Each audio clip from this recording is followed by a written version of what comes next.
छोड़ो मुझे, मैंने कुछ नहीं किया, मुझ पर इल्जाम है।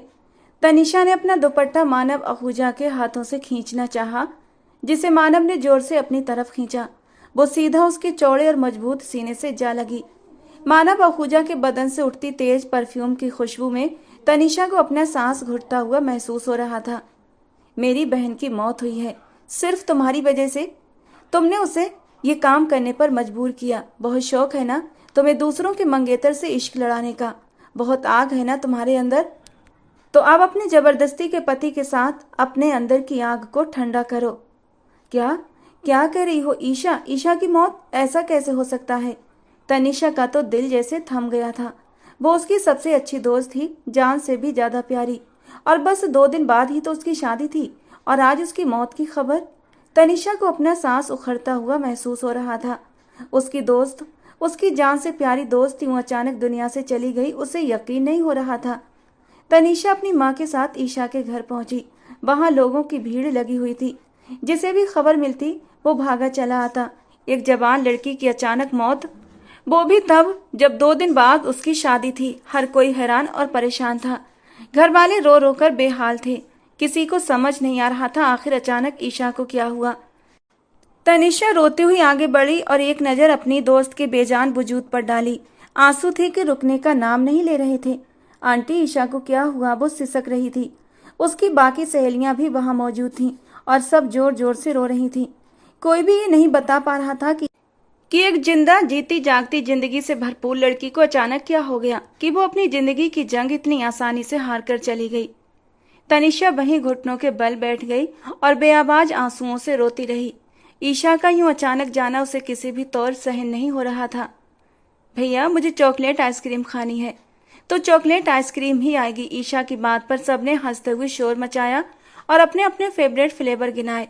सबको उनका मनपसंद फ्लेवर मिलेगा, लेकिन जो मेरी ईशा ने कहा है वो फ्लेवर तो सबको खाना ही पड़ेगा।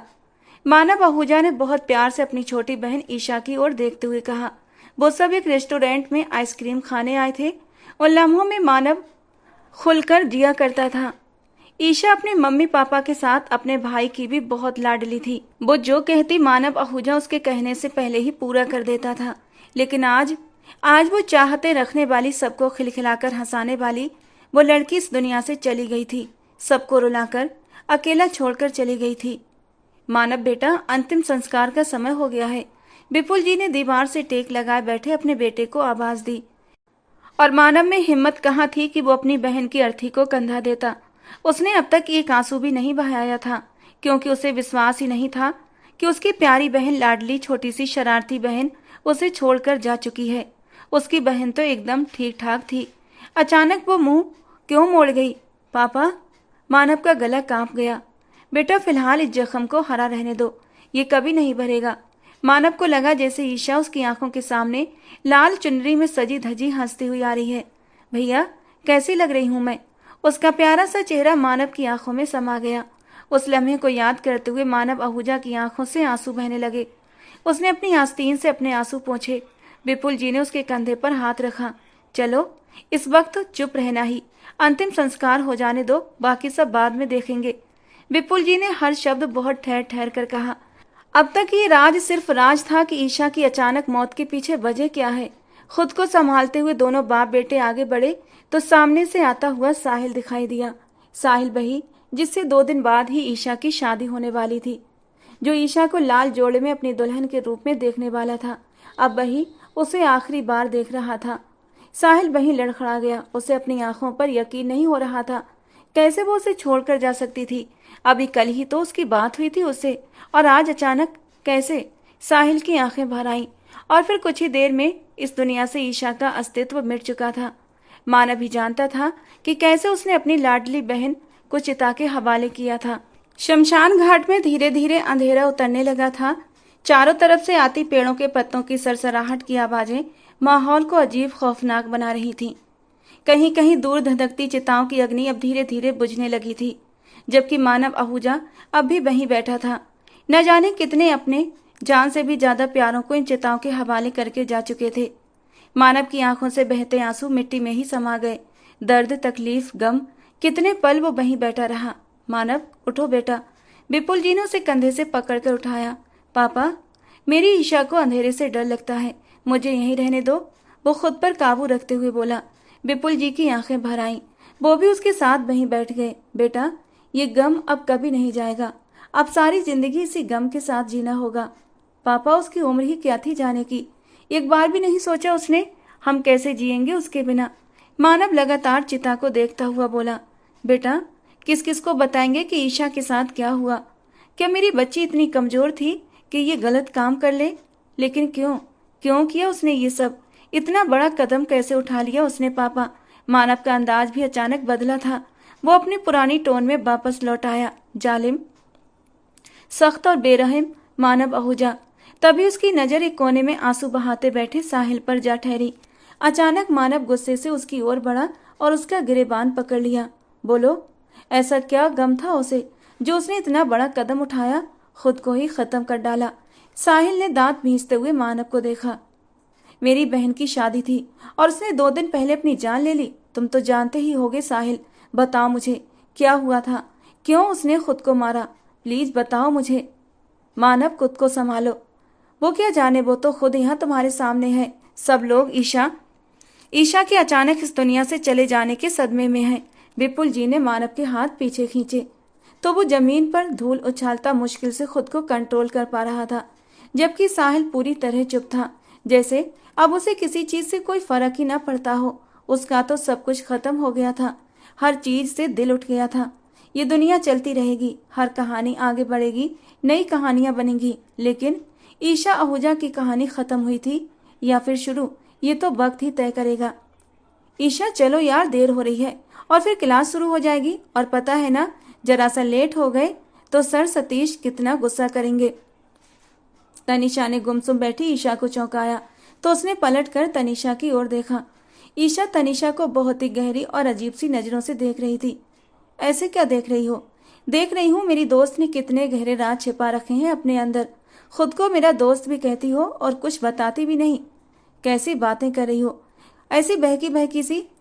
मैंने आज तक तुमसे कुछ भी नहीं छुपाया। तनिषा को बहुत हैरानी हो रही थी।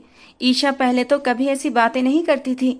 जानती हो तनिषा, मैं तुम्हारे लिए सब कुछ छोड़ सकती हूँ, अपनी जान भी दे सकती हूँ, फिर मेरी जिंदगी की ये छोटी छोटी खुशियाँ क्या अहमियत रखती हैं तुम्हारे लिए?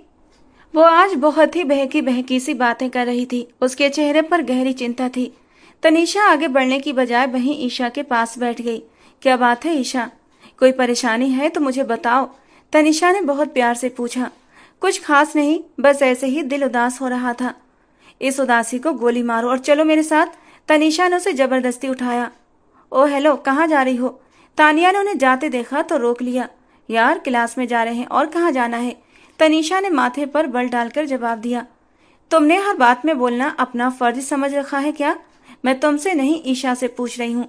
तानिया ने मुंह बनाया। हाँ, समझ रखा है। तुम बताओ, तुम्हें क्या प्रॉब्लम है? तुम्हें ईशा के साथ हर वक्त जो की तरह चिपके रहना जरूरी है? तनिषा ने भी मुंह बनाते हुए कहा। क्यों, बहन है मेरी और उससे भी बढ़कर मेरी दोस्त है। तुम्हें क्यों जलन हो रही है? हटो, तुम हर वक्त मुंह उठाकर बीच में आ जाती हो। तानिया ने तनिषा को एक तरफ करते हुए ईशा का हाथ थामा, जबकि तनिषा ने उसका हाथ झटके से छुड़ाया। कितनी बार कहा है ईशा से दूर रहा करो, तुम्हें एक बार की बात समझ नहीं आती? तनिषा गुस्से में बोलती हुई ईशा को अपने साथ ले गई। इस बीच ईशा ने एक बार भी उन दोनों के बीच नहीं बोला था। तुम्हें तो नहीं छोड़ूंगी तनिषा, हर वक्त ईशा के सिर पर सवार रहती हो, लेकिन तुम जो मर्जी कर लो, तुम्हें तुम्हारे मकसद में कामयाब नहीं होने दूंगी। तानिया ने गहरी सांस ली। ईशा अभी अभी अपनी मम्मी के पास से उठकर अंदर आई थी। उसके मोबाइल पर लगातार कॉल आ रही थी। नंबर देखा तो होंठ भींच लिए। दिल फिर से जोर से धड़का था। कॉल कट चुकी थी। गहरी सांस लेते हुए उसने मोबाइल की स्क्रीन पर देखा, जहां कम से कम 25 मिस्ड कॉल इसी नंबर से थी, और ईशा उसकी बात मानने से मजबूर थी, इसलिए जानबूझकर उसका फोन पिक नहीं कर रही थी। ईशा, प्लीज मेरी बात सुन लो, सिर्फ एक बार मेरी बात समझने की कोशिश करो। मेरे लिए साहिल ही सब कुछ है। बहुत मोहब्बत करती हूँ मैं साहिल से। अगर तुम उससे शादी कर लोगी तो मेरा क्या होगा? ईशा, मैं मर जाऊंगी उसके बिना। कैसी दोस्त हो तुम?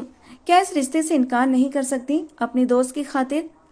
सभी मैसेज पढ़ते पढ़ते ईशा की आंखों से आंसू बहने लगे। क्या करूं मैं भगवान, मेरे बस में कुछ भी नहीं। साहिल तो मुझसे मोहब्बत करता है ना, और मैं भी, फिर कैसे उसे किसी और को सौंप दूं। ईशा की आंखें आंसुओं से भर गईं। ईशा, अगर तुमने मेरे लिए ये सब ना किया तो मैं अपनी जान दे दूंगी, और मेरी मौत की जिम्मेदार तुम होगी। मैं बहुत मजबूर हूँ, न तुम्हें मरते देख सकती हूँ और ना ही साहिल से दूर हो सकती हूँ। क्या करूँ, कुछ समझ नहीं आ रहा। इन सब बातों को ईशा ने अपने दिमाग पर इतना सवार कर लिया कि उसने स्लीपिंग पिल्स खा ली। स्लीपिंग पिल्स से जरूरत से ज्यादा खाने की वजह से उसके शरीर पर रिएक्शन हो गया और उसकी मौत हो गई। मानव ने बेड के सहारे टेक लगाई। आज 2 दिन हो गए थे ईशा की मौत को। वो रोजाना उसकी तस्वीर के सामने खड़े होकर उसकी आंखों में देखता, जहां जिंदगी से भरपूर चमक थी। फिर ऐसा क्या हो गया कि वो अपनी जिंदगी की बाजी हार गई थी। हर वक्त हंसने वाली ईशा अब नहीं रही थी।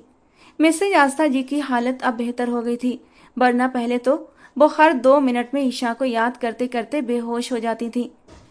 विपुल जी की 2 ही औलादें थी। बड़ा बेटा मानव आहूजा, जो कि एक बहुत बड़ा वकील था और अपने बिजनेस में वो अपने पापा का लीगल एडवाइजर भी था, जबकि ईशा आहूजा उससे 5 साल छोटी थी और उसने बीएससी के पेपर्स भी दे चुकी थी। रिजल्ट उसका शादी के बाद ही आना था, पर न शादी हुई और न रिजल्ट आया, और मौत का संदेश लेकर यमराज आ गया। मानव भैया, मानव भैया, रिया भागती हुई अंदर से आई थी। मानव चौंका और उसकी ओर देखा। वो चाची। मानव ने उसकी पूरी बात सुने बिना ही दरवाजे की ओर कदम बढ़ाए और सीधा आस्था जी के कमरे की ओर भागा। वो ईशा को याद करते करते फिर से बेहोश हो गई थी। मानव उन्हें लेकर अस्पताल पहुंचा। उन्हें आईसीयू में शिफ्ट किया गया। मानव दीवार के सहारे टिककर भगवान से प्रार्थना करने लगा। बहन तो चली गई, अब माँ को हे भगवान कुछ ना हो। क्या हुआ, कैसी हैं तुम्हारी मम्मी?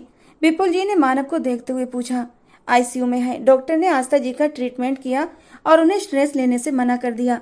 उनका बीपी खतरनाक हद तक बढ़ गया था। शाम तक उन्हें डिस्चार्ज कर दिया गया। मानव काफी देर तक उनके पास बैठा रहा। वो फिर से रो रही थी। अब तो उनके आंसू भी सूख गए थे। मानव और विपुल जी ने उन्हें बहुत समझाया, लेकिन वो किसी की भी सुनने को तैयार नहीं थी। उनका बस यही कहना था कि उनकी बेटी ये काम कर ही नहीं सकती, जरूर कोई और वजह है, और यही बात मानव को सोचने पर मजबूर कर रही थी। अपनी शादी से वो बहुत ज्यादा खुश थी।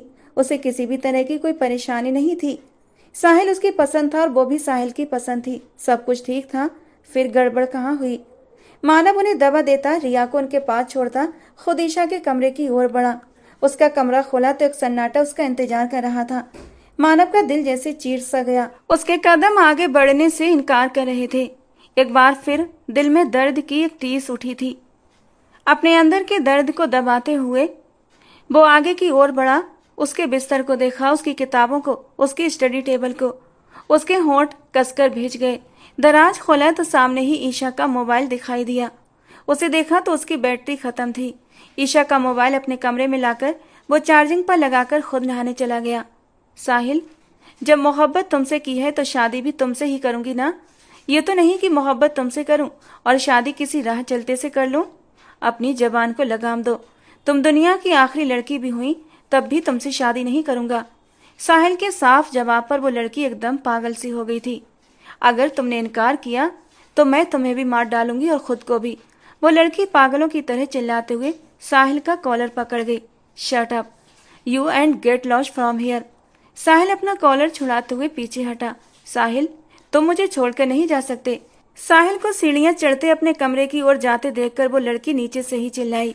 साहिल ने अपने होंठ नीचे पलटकर उसकी ओर देखा। अगर तुम नहीं चाहती कि मैं तुम्हारे खिलाफ कोई सख्त एक्शन लूं तो फौरन यहाँ से चली जाओ, वरना तुम जानती नहीं हो, एक बार अगर साहिल कथूरिया का दिमाग घूम गया तो तुम नहीं बचोगी।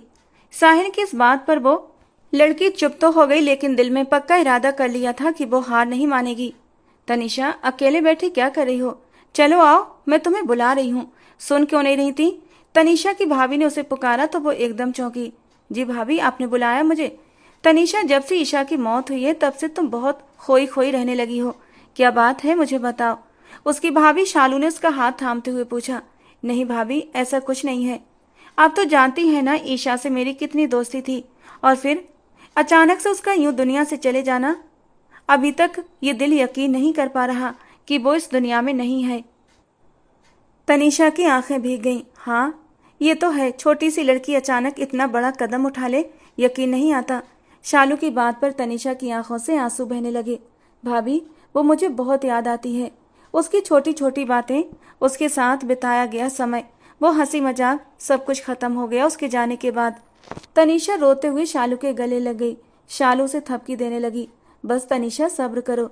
भगवान की चीज थी, भगवान ने वापस ले ली। हम सबसे लड़ सकते हैं लेकिन भगवान से नहीं। जिसका जब समय तय होता है उसने उसी समय पर जाना होता है। शालू ने उसे बहुत प्यार से समझाया तो वो गहरी सांस लेते हुए सिर हिला गई। सब लोग समझा रहे थे, वो खुद भी जानती थी, लेकिन अपने दिल का क्या करती, जो आज भी इस बात पर यकीन करने को तैयार नहीं था कि ईशा अब इस दुनिया में नहीं रही। मानव आहूजा के हाथ में मोबाइल था। वो सारी बातचीत, सारे मैसेजेस सुन चुका था। उसने सामने वाले का नंबर भी देख लिया था कि किस नाम से सेव था। उसके हाथ बुरी तरह कांप रहे थे।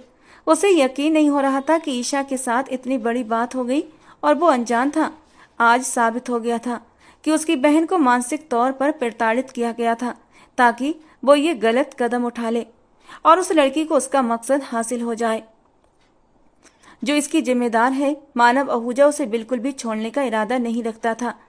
आज घर में ईशा की आत्मा की शांति के लिए पूजा थी। ईशा की मौत को 1 महीना हो गया था।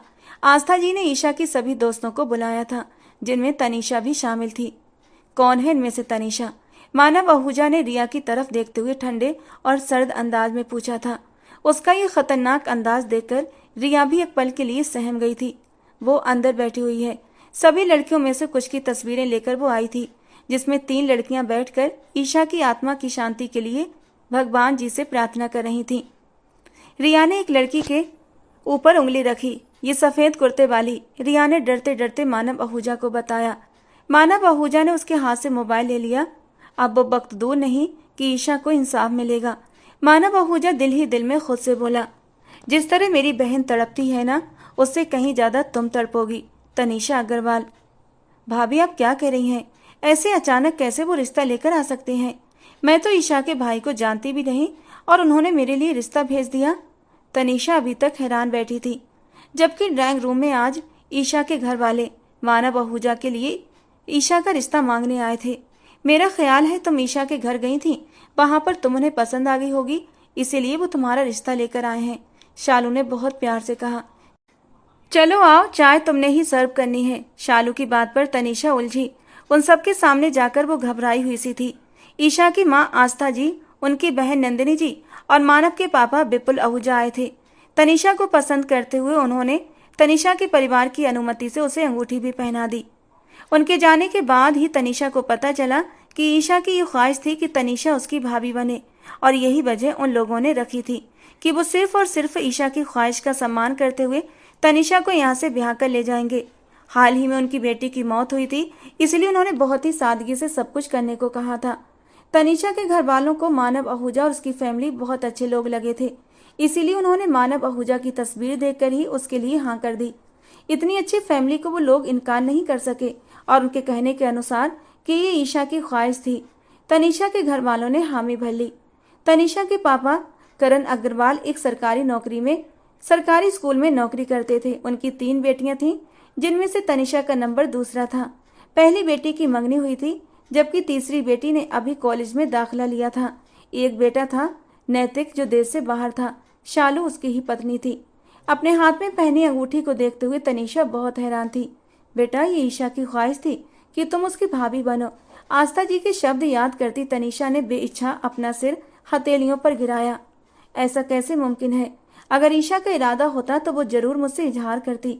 उसने कभी जिंदगी में मुझसे ऐसी बात नहीं की थी कि वो मुझे अपनी भाभी बनाना चाहती है। फिर क्यों? सोच सोच कर तनीषा का दिमाग सुन्न पड़ गया, लेकिन उसे फिर भी इस रिश्ते का कोई लॉजिक समझ नहीं आ रहा था।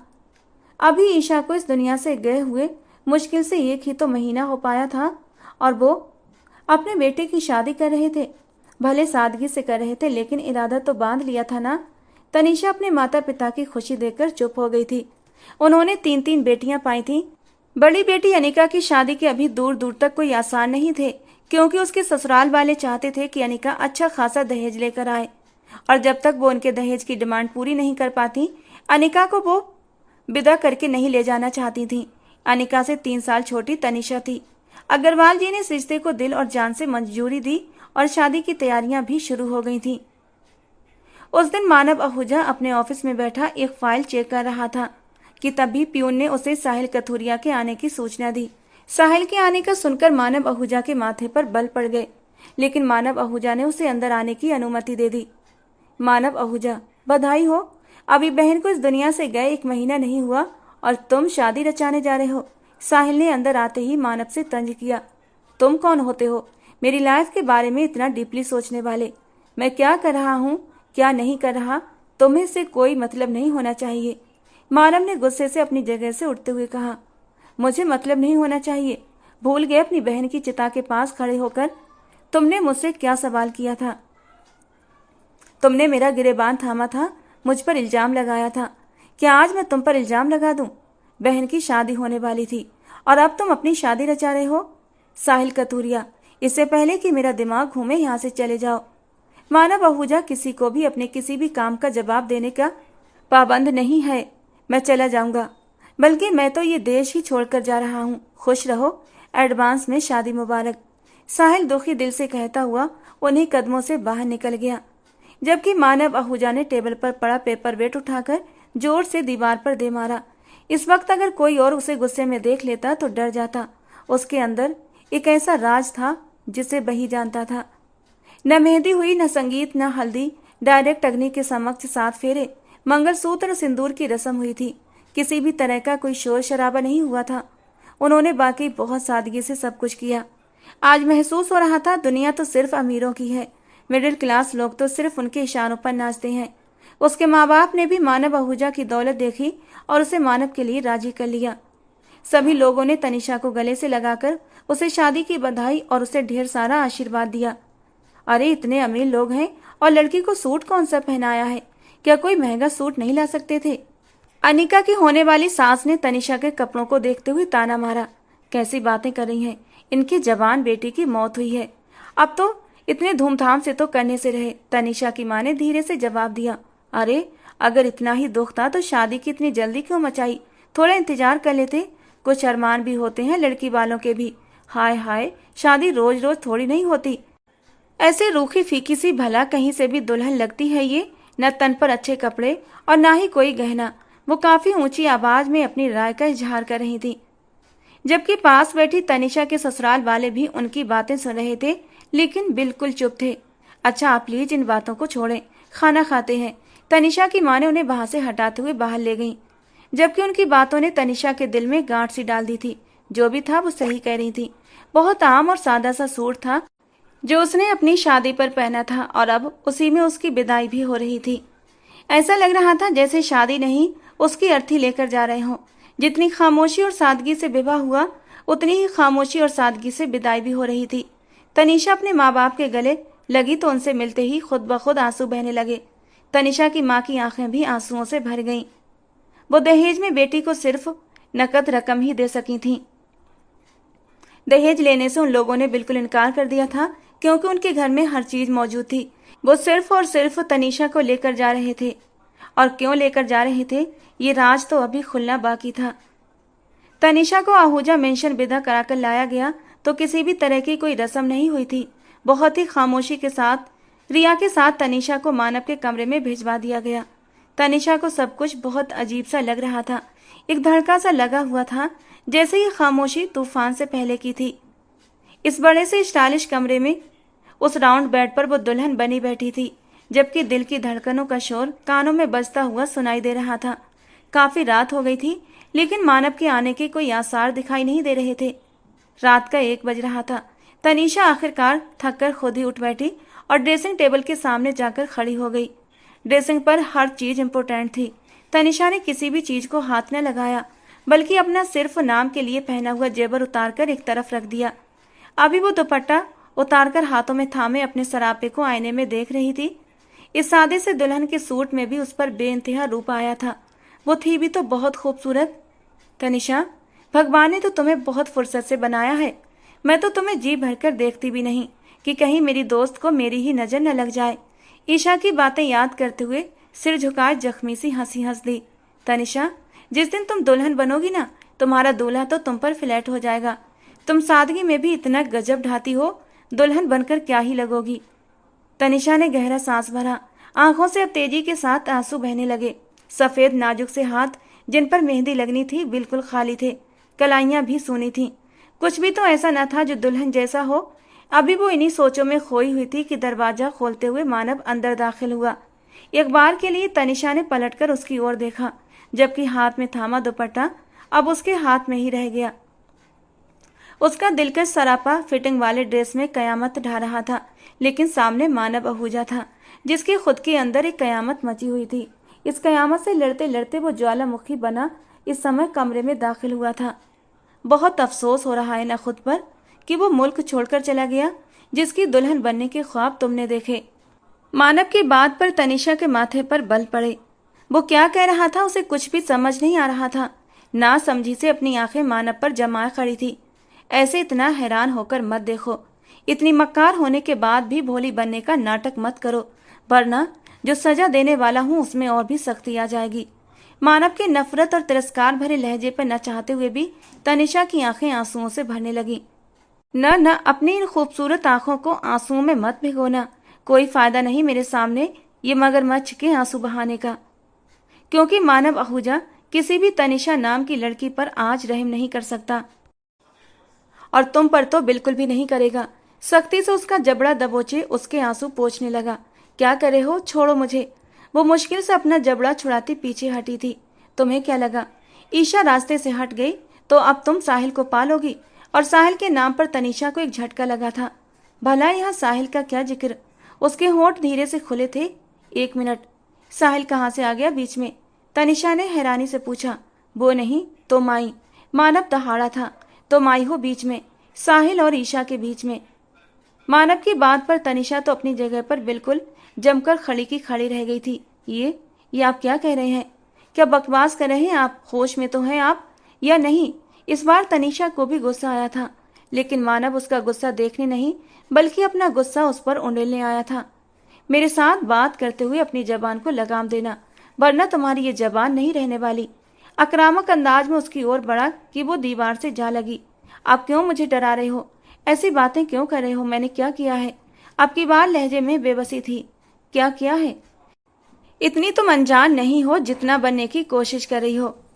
मेरी बहन को रास्ते से हटाकर उसकी जगह लेनी चाहिए तुमने। इतनी तुम्हें साहिल से जुनूनी मोहब्बत थी कि ये भी सोच समझ न पाई कि ईशा को ब्लैकमेल करके तुमने उसकी जिंदगी ही ले ली। मार डाला मेरी बहन को। अब तुम तड़पोगी और तुम्हें मैं तिल तिल तड़पाकर मारूंगा। उसका दुपट्टा उसके हाथ से खींचा तो तनिषा की चीख निकल गई।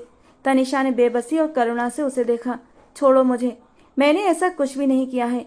मुझ पर इल्जाम है ये। तनिषा ने अपना दुपट्टा मानव के हाथों से खींचना चाहा, जिसे मानव ने अपनी ओर से जोर से खींचा और वो सीधा उसके मजबूत फौलादी सीने से जा लगी। मेरी बहन की मौत हुई है सिर्फ और सिर्फ तुम्हारी वजह से। तुमने मजबूर किया है उसे ये गलत कदम उठाने पर। बहुत शौक है ना तुम्हें दूसरों के मंगेतर से इश्क लड़ाने का? बहुत आग भरी है ना तुम्हारे अंदर जवानी की? अब अपने जबरदस्ती के पति के साथ अपने अंदर की आग को ठंडा करो। बताओ कहाँ से शुरू करूं? यहाँ से? मानव ने उसके होंठों को छुआ। या फिर यहाँ से? अब उसकी उंगलियां गर्दन पर थीं। या फिर यहाँ से? सरकते हुए मानव के हाथ तनिषा की नरम धड़कनों की ओर बढ़े थे और वो बिदक कर पीछे हटी थी। मानव की बात पर तनिषा का रोम रोम कांप उठा था। प्लीज मानव, भगवान के लिए दया करे मेरे ऊपर। ऐसा कुछ भी मत कहो कि मैं खुद से भी नजरें न मिला पाऊं। वो रोते बिलखते सामने खड़े उस पत्थर दिल इंसान से विनती कर रही थी। तुम अभी मानव आहूजा को नहीं जानती, इसीलिए अपना अपराध स्वीकार नहीं कर रही हो। जब तुम्हें जिंदा रहते मौत के हवाले करूंगा तब तुम खुद बताओगी कि क्यों किया तुमने ऐसा। वो उसे बिस्तर पर जोर से पटकते हुए बोला। आप चाहे मुझे जान से मार दें, लेकिन मैं यही कहूंगी ये सब झूठ है, इल्जाम है। वो पागलपन के अंदाज में चिल्लाई थी। 1 मिनट, तुम ऐसे तो नहीं मानोगी। मानव ने आगे बढ़कर दराज से ईशा का मोबाइल निकाला, उसमें सारी चैट खोलकर तनिषा के आगे फेंकी। अब बोलो, ये नंबर तुम्हारा नहीं है, ये सब तुमने नहीं लिखा? उसकी बात सुनते ही तनिषा ने मोबाइल उठाकर देखा। जैसे जैसे वो मैसेज पढ़ती जा रही थी उसके रोंगटे खड़े हो गए। अगर तुम हमारे बीच से न हटी तो मैं मर जाऊंगी। तनिषा के नाम से थे सारे मैसेज। तनिषा ने हैरानी और अविश्वास से मानव को देखा। अब भी नहीं मानोगी कि तुम गुनहगार हो, पापी हो? मेरी बहन को तुम्हारी इन्हीं बातों ने मार डाला। तनिषा अग्रवाल, उसकी दहाड़ पर तनिषा सहमकर पीछे हटी थी। ये मेरा नंबर नहीं है, वो डरते डरते बोली। अच्छा, मैसेज के एंड पर जो नाम लिखा है तो वो भी खुद लिख गया क्या? मानव ने उसका दुपट्टा हाथों में लपेटते हुए दांत पीसते हुए पूछा। नहीं, मुझे नहीं पता कि ये सब कैसे। प्लीज मानव, मुझे मत डराओ, मैं सच कह रही हूँ, मुझे नहीं पता कुछ भी। वो दीवार में समाती हुई बुरी तरह फूट फूट कर रो दी। वो उसके दोनों हाथों के आसपास हाथ रखे हुए घेर कर खड़ा हो गया। तनिषा ने डर के मारे सांस रोक लिया। क्यों किया तुमने ऐसा? दोस्त थी ना वो तुम्हारी, फिर क्यों तकलीफ पहुंचाई उसे? बोलो, जवाब दो। वो गुस्से के मारे फुनकारा था। अगर ऐसा होता तो आपसे शादी क्यों करती मैं? तनिषा हिचकियों से रो रही थी। अगर ऐसा होता तो मेरे लिए तो सब रास्ते साफ थे ना, मैं फिर उसी आदमी से शादी करती। आपसे शादी क्यों की मैंने? आपको क्यों मेरे माता पिता ने मेरे लिए चुना और मैंने चुपचाप उनके फैसले पर अपना सर क्यों झुका दिया? तनिषा की बात सुनते हुए एक पल को मानव चुप सा हो गया। वो ठीक ही तो कह रही थी, अगर उसे साहिल से मोहब्बत होती तो वो फिर इतने शॉर्ट नोटिस पे उससे शादी क्यों करती, इनकार कर देती? मुझे गुमराह मत करो, तुम्हारा बस चलता तो तुम साहिल से ही शादी करती, लेकिन ईशा के जाने के बाद साहिल ने तुम्हें और तुम्हारी मोहब्बत को धुतकार दिया। And you have no option, so you decided कि चलो यार बोना सही, यही सही। तुम जैसे मिडिल क्लास लोगों को मोहब्बत से क्या लेना देना, तुम्हें तो बस पैसा चाहिए। जिसने भी पैसा फेंका उसी के सामने खुद को थाली में सजाकर पेश कर देती हो। तो ठीक है, अब तुमने जब खुद को मेरे सामने पेश कर ही दिया है तो मैं भी अपने अंदर की भड़ास जरूर निकालूंगा। ये कहते हुए वो थोड़ा सा आगे हुआ था। दूर हटे मुझसे। अचानक से